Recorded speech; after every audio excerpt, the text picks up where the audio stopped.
እኛ ሀገር ቤቱ ያልተመቸው ወይ የፈረሰበት ወይ ቤት መስራት ያቃተው ነው ሲበጠብጠን ውሎ የሚያድር።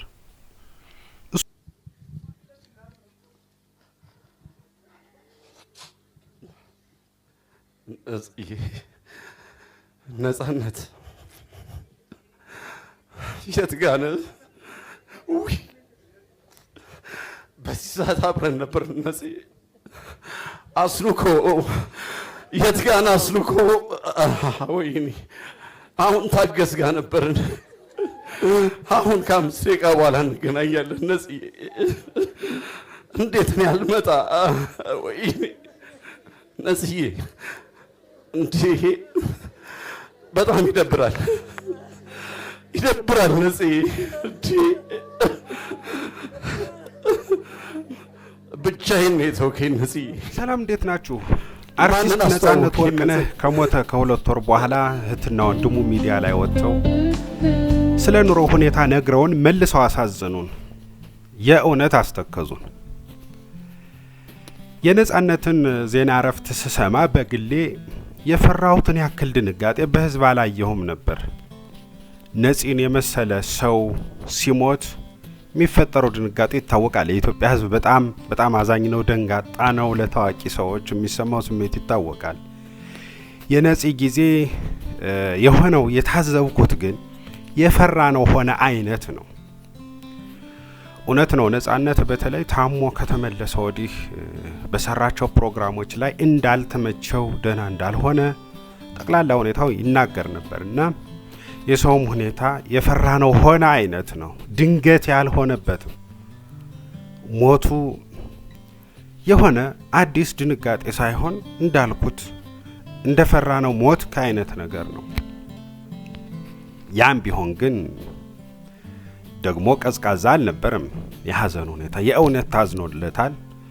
በዛ ላይ የኢቢኤስ ማደማመቅም ተጨምሮበት ነጺ ሞቅ ባለ በእውነተኛ ሐዘን ተሸኝቷል። እውነተኛ ሰው ነበርና የእውነት ተሸኝቷል።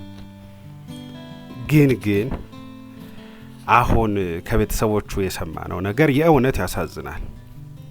ያ ነጻነት ያ ጎበዝ ሰው እጅግ የሚከብዱ ገጸ ባህሪያትን በከባድ ብቃት በሙሉ ፍላጎት በማይታመን ችሎታ እየተወነ ያዝናናን ነጻነት ያ በኢቢኤስ የቤተሰብ ጨዋታ ፕሮግራም የማይታመን ብቃቱን ያሳየን ነጻነት ያ ቤተሰብ ይዞ በየቤተሰባችን እየመጣ ያጫወተን ነጻነቱን ተነፍጎ ሰው ወርቦት ሰው ተከልክሎ ኑሮ ማለፉን መስማት የእውነት ያሳዝናል።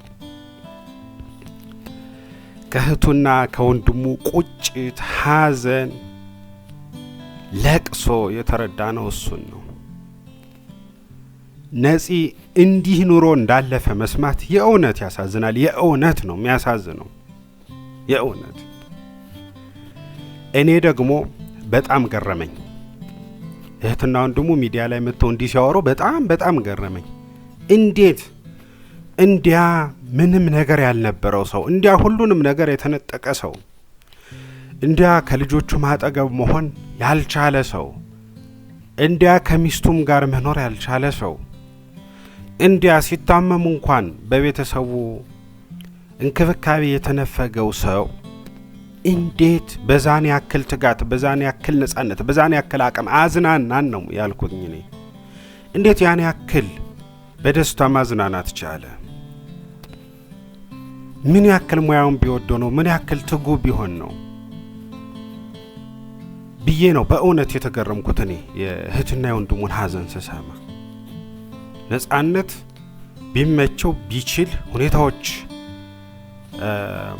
ቢፈቅዱለት ኑሮ ከዚህ በላይ ያዝናናን እንደነበር ነው የገባኝ። በእውነት በቤተሰቦቹ አወራር በህይወት ብዙ መቆየት አይደለም እሱ እንግዲህ ምናልባት አለመመቸቱ እነሱ እንደሚሉት ገሎት ከሆነ እጅግ የሚያሳዝን ነው። ያ እንኳ ባይሆን በኖረበት ዘመን የእውነት ከዚህ በላይ ያዝናናን እንደነበር የሚያሳይ ነው። ነጻነት እንዲያ የእውነት ተደስቶ ወይም የተደሰተ መስሎ ያዝናናን ሙያውን መደበቂያ አድርጎት ይሆን? ስለከፋው ስላልተመቸው በእኛም ላይ አለመክፋቱ ግን የእውነት ያስደስታል። ትልቅነቱም እዛ ላይ ነው። ለነገሩ ትሁትነቱ ጥሩ ልብ ያለው ሰው መሆኑ ይታያል።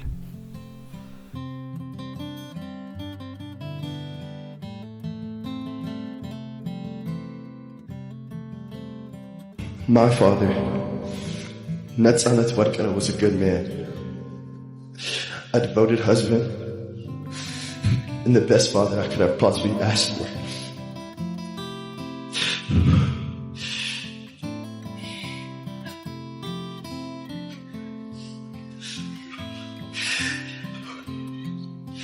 He always showed care for the ones he loved and made everyone around him smile. የሚታወቅ ነው። በስክሪን ይገባናል። እንኳን አጠገቡ የነበሩ ሰዎች ቢፈልግ ትዳር ያልተመቸኝም ቤተሰብ ያስከፍቶኛል ብሎ ወጥቶ በአንዱ ሀገር ተሰዶ እንደማንም ሲሳደብ መዋል ይችል ነበር። የግድ ወደ ፖለቲካ አጠገብ መሆን አይጠበቅበትም። ያን ለማድረግ አርቲስቱ ሁሉ እንዲያ ሲያደርግ ነው የሚሆን ያልተመቸው። በሸመኛ ሀገር ቤቱ ያልተመቸው ወይ የፈረሰበት ወይ ቤት መስራት ያቃተው ነው ሲበጠብጠን ውሎ የሚያድር። እሱን ማድረግ ይችል ነበር። ያን አላደረገም። የእውነት ተግቶ ታሞ አቅማቶ እንኳን በእውነተኛ ትጋትና ፍላጎት ሲያዝናናን ቆይቶ ነው ያለፈው። ነጻነት የሞተው ለፕሮግራም ቀረጻ ሲዘጋጅ ነው። ለቀረጻ ሊሄድ ሲል ታሞ ሆስፒታል ሄዶ ነው በዛው የቀረውና እስከ መጨረሻ አቅሙ እስከ መጨረሻው ጊዜ ያመመው ሁሉ ያገለገለ እውነተኛ ሰው ነው። እውነት ለመናገር እኔ የነጻነት ሲሞት አሁን ደግሞ ቤተሰቦቹ መጥተው ሲያወሩ የእውነት ጥሩ ሰው አይመቸውም እንዴ? ጥሩ ሰው አይበረክትም አይቆይ የሚባለው ሰውነት ይሆን ብያለሁ። እውነት ለመናገር እንደዛ አይነት ስሜት ፈጥሮብኛል። የሆነ ሆኖ ነጻነት አልፏል። ፈጣሪ ነፍሱን ይማር ቤተሰብ ይጽናና ከማለት በቀር ምንለው ምንም የለንም። በህይወት ያሉ ህዝብ የሚጠቅሙ ወገን የሚያገለግሉ ሀብቶች የህዝብ ሀብቶች ግን ታዋቂ ሰዎች ጠቃሚ ሰዎች ግን መጎዳታቸው እንዳይቀጥል በተለይ የቅርብ ሰዎች ልታግዙ ይገባል። ወደ ሚዲያ ሊወጣላቸው የሚገባ ጭቆናም ካለ በጊዜ ማውጣት ነው። ከሞተ በኋላ ማውራቱ አዝኖ ከማሳዘን በቀር ምንም ረብ የለው። ለማንም ምንም አይጠቅምም። የእውነት ከነጻነት ተማሩ። የሚታገዙ ሰዎችን በጊዜ ማገዝ፣ የሚጮህላቸውን ሰዎች በጊዜ ማገዝ የተገባ ይመስለኛል። ያን ማድረጉ ለሁላችንም የተሻለ ነው። ነጻነት ግን የእውነት ትልቅ ስራ ሰርቶ የእውነት አኑሮን ማንንም በማያሳቅቅ ሁኔታ ያን ፕሮግራም ሰርቶ ያለፈ ሰው ነው። ከፈልጋችሁ እዩ። በተለይ የኢቢኤስ የቤተሰብ ጨዋታ ሰዎች ሲስቱ እንኳን ይስቃሉ፣ እንኳን ሲመልሱ ጥያቄዎች ለአድማጭ ተመልካች የማያሳቅቅ ለተወዳዳሪ የማያሳቅቅ በጣም አክብሮት የተሞላበት ፕሮግራም ነበር። በነጻነት ጊዜ የሞቀ የደመቀ ማንም ሳይፈልግ እንዲከታተለው እንዲያየው እንዲሰማው የሚያደርግ ሰው ነበር ነጻነት። መቼም ኢቢኤስ ፕሮግራሙን ሲያስቀጥለው የነጻነት የቤተሰብ ጨዋታ እንደሚለው ተስፋ አደርጋለሁ። በእርግጠኝነት ስሙን ይሰጡታል ብዬ ገምታለሁ። ያም ሊሆን ይገባል። ያ ካልሆነ እነሱ ነው የሚጎዱት። አይዞን የነጽ ቤተሰቦች በርቱ። እንዳልኩት ሌሎችንም እንጠብቅ። ለነጻነትም ፈጣሪ ረፍት ይስጠው። ሰብስክራይብ፣ ላይክ፣ ሼር አድርጉ። እናመሰግናለን።